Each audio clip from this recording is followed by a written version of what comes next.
안녕하세요. 결혼한 지 반년도 되지 않은 30대 여성입니다. 신혼의 단꿈은 고사하고 벌써부터 여기에 하소연을 하러 왔다는 게 믿어지시나요?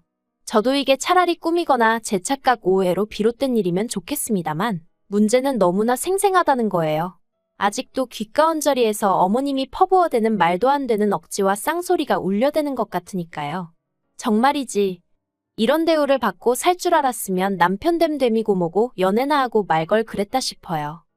남편하고는 지인의 소개로 만났는데 지금 생각하면 그 지인도 어이가 없어요. 멀쩡하게 직장 다니는 저한테 왜 취업 준비로 바쁜 남편을 소개시켜줬던 건지 모르겠거든요. 하지만 그때는 저도 제정신이 아니었으니 그 소개팅을 받았겠죠. 제가 스트레스가 너무 심하다 보니 요새 남 탓도 많이 하고 성격이 점점 꼬이는 것 같아요. 아무튼 그렇게 지인의 소개로 남편을 만났는데 솔직히 사진도 못 보고 나갔던 자리라서 나름대로 걱정을 했었거든요. 괜히 시간 낭비나 하고 오는 거 아닌가 싶어서. 그런데 이게 웬걸요. 먼저 와서 저를 기다리고 있던 남편은 까무잡잡한 피부에 웃는 게 매력적인 사람이었어요. 게다가 대화를 나눠보니 저랑 성격도 취향도 비슷하단 게 느껴지대요. 그래서 표현이 좀 유치하긴 한데 운명인가 하는 생각이 들더니 아니나 다를까 서로 알게 된 지 3주 만에 연인 사이가 되었답니다. 하지만 앞서 말한 대로 남편은 취업준비생이었고 저는 대기업에 다니고 있었어요. 그러니 경제력 부분에서 당연히 차이가 날 수밖에 없었죠. 그래서 괜히 부끄러운 마음에 어디 가서 말은 못했지만 제가 데이트 비용의 대부분을 부담하게 되었고요.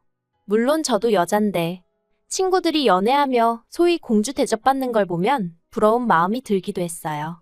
하지만 그래도 그런 부러움보단 남편에 대한 사랑이라고 해야 할지 그게 더 컸던 모양이에요. 그리고 솔직히 저희 친정이 경제적으로 넉넉한 편이거든요.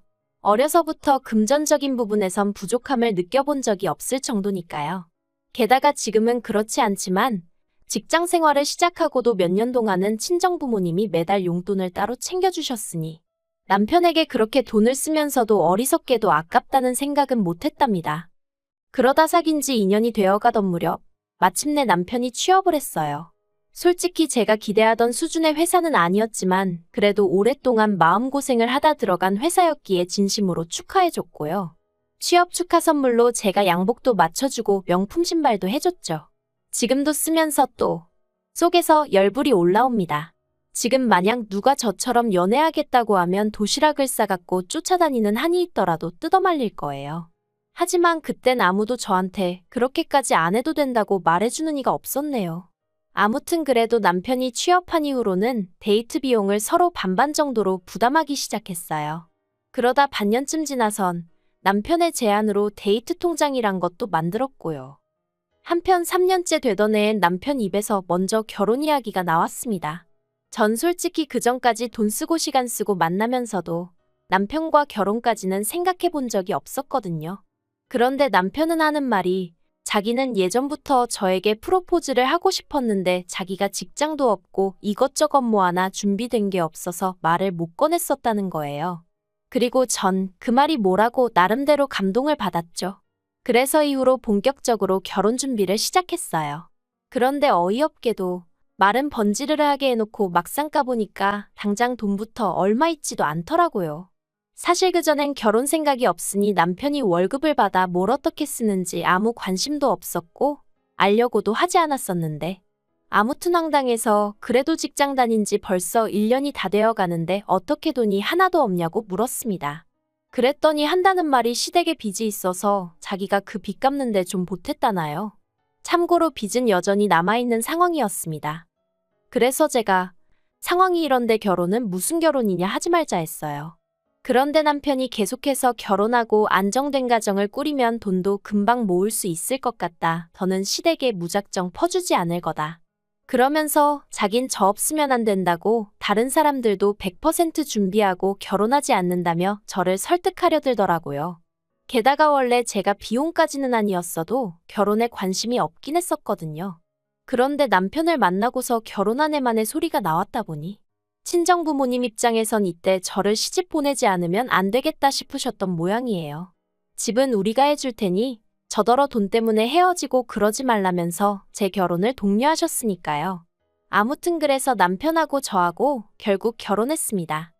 친정부모님께서 강남에 30평대 아파트를 해주겠다 하시는 걸 제가 부담스러워 싫다고 난리를 쳐서 제 회사랑 멀지 않은 곳에 위치한 20평대 구축 아파트로 들어갔어요.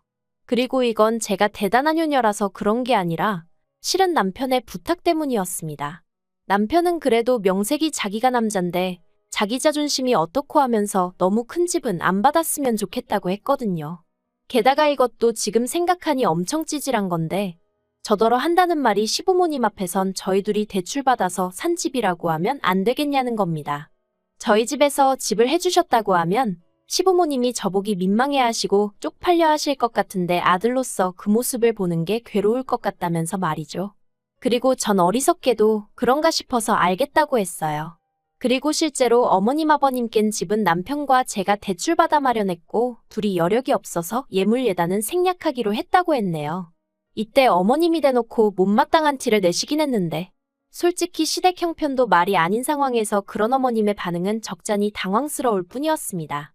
그런데 문제는 남편과 제가 같이 산 집이라고 생각을 하셔서 그런 건지 어머님이 걸핏하면 저희 집에 오셨다는 거예요. 저는 결혼까지 한 달 정도 남은 시점에 여러 가지 이유로 타부서로 옮겨 재택근무를 시작했는데 어머님이 어찌나 자주 오시던지 이직한 제 자신이 원망스러울 정도였지요. 그리고 어머님이 오셔서 하시는 일이라곤 쓸데없는 간섭뿐이었습니다. 내 아들은 나가서 죽어라 돈 버는데 너는 집에서 에어컨 바람이나 쐬며 이러고 있냐? 내 아들은 나가서 뭘 먹는지도 모르겠는데 넌 고상하게 샐러드나 시켜 먹는구나. 그뿐만이 아니었습니다. 허구한 날 저희 안방에 제 허락도 없이 들어가셔서는 이건 언제 산 거냐? 이건 어디서 났냐? 불쌍한 내 아들이 벌어오는 돈으로 이딴 거나 사 나르고 정신이 있냐 없냐? 환장할 노릇이었죠. 심지어 딱히 당신 눈에 트집거리가 보이지 않는다 싶으면 옷장에 걸려있는 자켓 주머니를 뒤집어 까보기도 하셨는데 그때는 정말 진절머리가 날 정도였다니까요. 그리고 그런 일이 2달 넘게 반복되다가 결국 제가 더는 안 되겠다 싶어서 앞으로는 이렇게 아무 때나 오시지 말라고 한마디 했어요.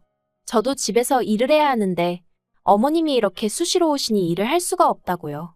그러자 어머님께선 맨날 집구석에서 탱자탱자 노는 주제에 거짓말도 잘한다며 그러면 당신이 안 올 것 같냐고 콧방귀를 뀌시대요. 그래서 제가 농담이 아니라고 정말 일해야 한다니까. 그까짓 거 일해서 몇 푼이나 버냐고. 그러지 말고 당신이 아는 가게 소개해 줄 테니 거기 나가서 주방일이라도 해라 그러시는데 솔직히 저희 어머님이 제 재산 상태를 모르셨거든요. 남편은 자기 자존심이 상한다며 시댁에 얘기를 안 한 눈치였고 예물이니 예단이니 그런 것도 죄다 생략했으니 어머님 입장에선 나름대로 판단할 만한 기준이 없으셨던 거죠. 심지어 집도 저희 둘이 대출받아 산 집인 줄 알고 계셨으니. 하지만 그건 그거고 자꾸 어머님이 저를 무시하시는 게 더는 견디기가 힘들더라고요.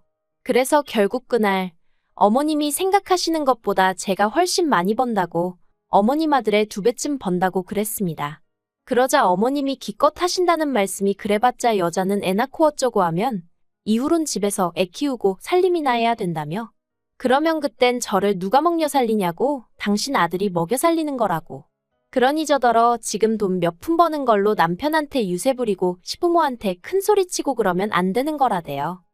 그래서 결국 제가 안방에서 등기부등본을 들고 나왔어요. 그리곤 여기 누구 이름이 적혀있나 한번 보시라고 그랬죠. 아니나 다를까 어머님께서 이게 어떻게 된 일이냐며 소리를 지르셨어요. 왜 내 아들 집이 네 이름으로 되어 있냐면서 내 아들을 뭐라고 구워 삶았길래 이걸 네 앞으로 해준 거냐고. 아주 난리도 아니었네요. 그래서 구워 삶긴 뭘 구워 삶냐. 우리 부모님이 내 앞으로 사주신 아파트다 했습니다.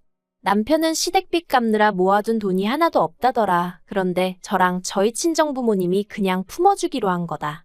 그런데 어머님은 그런 내막도 모르시지 않았냐. 그러니 저 좀 그만 괴롭히시고 앞으로 오시는 횟수 줄여달라고. 꼭 연락 먼저 주시고 저희가 된다고 할 때만 오시라고. 저도 그간 가슴속에 쌓인 게 많아서 그런가 딱히 미리 생각해둔 건 아니었는데 그동안 하고 싶었던 말이 말 그대로 줄줄줄 쏟아져 나오더라니까요. 그런데 제가 이렇게 이야기를 마치기가 무섭게 눈앞이 번쩍했습니다. 어머님이 제 뺨을 때리셨던 거죠. 어안이 벙벙하단 게 이런 건가 싶었어요. 점차 뜨거워지는 제 뺨을 감싸 안고는 어머님께 지금 뭐 하시는 거냐고 소리를 질렀네요. 그러자 어머님께선 제가 싸가지가 없어서 한 대 때린 거랍니다. 어디 시어머니 알기를 뭐로 알고는 이래라 저래라 말이 맞냐면서요. 그리고는 저더러 네가 뭔데 내 아들이 내 빚을 갚든 말든 상관이냐, 원래 피가 물보다 진한 거라나요. 어이가 없어서 어머님 떨어 폭행으로 신고하기 전에 제 집에서 나가시라 했어요. 안 나가고 버티시면 경찰 부르겠다고요. 하지만 역시나 어머님은 계속해서 버티고 계셨고 저는 결국 경찰을 불렀습니다. 그리고 한 10분이나 지났나 바로 경찰 2명이 왔더라고요. 저는 제 뺨을 보여주고는 지금 맞았다고 병원에 가서 진단서를 끊어야겠는데 어머님이 집에서 안 나가신다. 솔직히 태어난 척 하려고 했지만 쉽지 않았어요. 어쨌든 어머님한테 맞았다는 황당함과 수치심 그리고 모멸감. 이러한 복잡한 감정들이 한데 뒤섞이면서 심장이 벌렁거리고 손발이 덜덜 떨렸으니까요. 그리고 다행히 경찰들은 이런 제 상황을 한눈에 알아챈 듯 어머님을 데리고 나와주대요. 그래서 전 바로 현관 비밀번호부터 바꾸고 병원으로 향했습니다. 병원에서 제 순서를 기다리고 있는데 남편한테 전화랑 문자가 계속해서 오더라고요. 이걸 받아 말아야 하다가 어머님이 도대체 뭐라고 꾸며대셨는지 알긴 해야겠다 싶어서 전화를 받았습니다. 그리고 역시나 남편의 목소리는 꽤나 상기되어 있었어요. 제가 맞았다는 얘긴 못 들었는지 어머니한테 어디까지 얘기한 거냐고 묻대요. 그래서 다 얘기했다. 근데 어머님이야말로 당신한테 어디까지 말씀하셨냐? 내 뺨 때린 거 얘기하셨냐 물었습니다. 그랬더니 남편이 꽤 놀란 목소리로 엄마한테 맞았어? 그러는 거예요. 그래서 바로 제 부어오른 뺨과 병원 간판을 사진 찍어 보냈습니다. 진단서 끊어갈 거라고. 이걸로 어머님을 폭행죄로 신고할지 아니면 당신하고 아예 이혼을 하는데 어머님을 이혼 사유로 할지 고민 좀 해볼 생각이라고 했죠. 그러자 전화기 너머로 남편의 긴 한숨이 들려오대요. 집에 도착하니 남편이 현관문 앞에서 쪼그리고 앉아 절 기다리고 있었어요. 그리곤 절 보더니 첫마디가 많이 아프냐입니다. 그래서 아픈 건 둘째치고 기분이 너무 더럽다고 쏘아붙였죠. 그게 사실이었으니까요. 그리고 집 안으로 들어가 남편과 마주 앉았습니다. 미안해서인지 쪽팔려서인지 남편이 제 눈을 제대로 못 보길래 날 똑바로 보라고, 그리고 우리 단판을 짓자니까. 남편이 자기가 다 미안하다면서 이번 한 번만 그냥 넘어가주면 안 되겠냐는 거예요. 그래서 그렇게는 안 되겠다 했습니다. 제대로 된 사과도 못 받았는데 뭘 그냥 넘어가냐고 그렇게는 못하겠다 했죠. 그리곤 남편에게 당신도 이참에 확실히 정하라고 했어요. 시댁빚 갚아드리는 거 언제까지 할 거냐고. 그거 계속할 거면 나랑 이혼하던가. 나랑 계속 살고 싶으면 시댁빚은 그만 갚아드리던가 하라고요. 그랬더니 남편이 그래도 이제껏 갚아드렸는데 갑자기 안 갚겠단 소리를 어떻게 하냐며 볼멘 소리를 하대요. 그래서 그럼 그냥 이혼하자 했어요. 나는 시댁 뒷바라지하는 남편 뒷바라지나 하며 살 생각은 없다고요.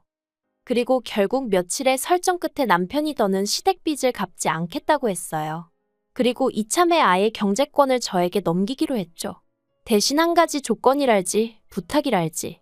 아무튼 덧붙이기를 만약에 어머님이 저에게 진심으로 사과를 하신다면 한 달에 드리는 용돈이라도 좀 넉넉하게 드릴 수 있겠냐는 거예요. 그래서 알겠다고 했어요. 저도 알아요. 좀 치사했다는 거. 하지만 어머님이 짧다면 짧고 길다면 긴 몇 달 동안 저를 얼마나 정신적으로 피폐하게 하셨는지.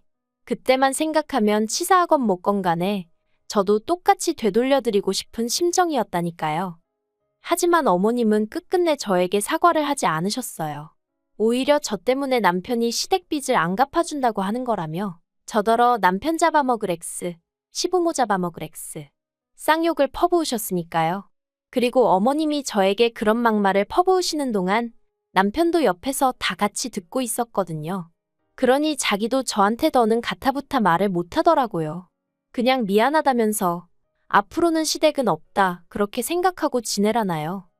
아무튼 그래서 일단은 저도 시댁 일은 에라 모르겠다 하고 내버려두고 있는 상황입니다. 솔직히 어머님 아버님 두 분 다 수입도 없으시고 그나마 남편이 생활비로 얼마, 빚 갚으라고 얼마 그렇게 챙겨드리는 돈으로 살림을 꾸려나가신 걸로 알거든요. 그런데 이제 갑자기 그게 다 뚝 끊겼으니 당신들도 속 터지고 열받고 그러시겠죠. 하지만 그렇다고 제가 이번에도 좋은 게 좋은 거다 하고 그냥 넘어가고 그럴 일은 결코 없을 겁니다. 원래 베푸는 것도 고마워할 줄 아는 사람한테 베푸는 거지. 이래도 불만 저래도 불만인 사람한테 제가 미쳤다고. 제가 무슨 자선사업가도 아니고. 그런 보람없는 일은 안 하려고요. 그리고 이러다 한 번만 더 어머님이 저한테 손대시면 그땐 남편 어머니고 뭐고 인정사정 없이 법대로 할 생각이에요. 분명히 말하지만 며느리는 어머님이 내킬 때 욕하고 손 나갈 때 맞아주고 하는 그런 하찮은 존재가 아닙니다. 그 점 분명히 알아두셨으면 좋겠네요.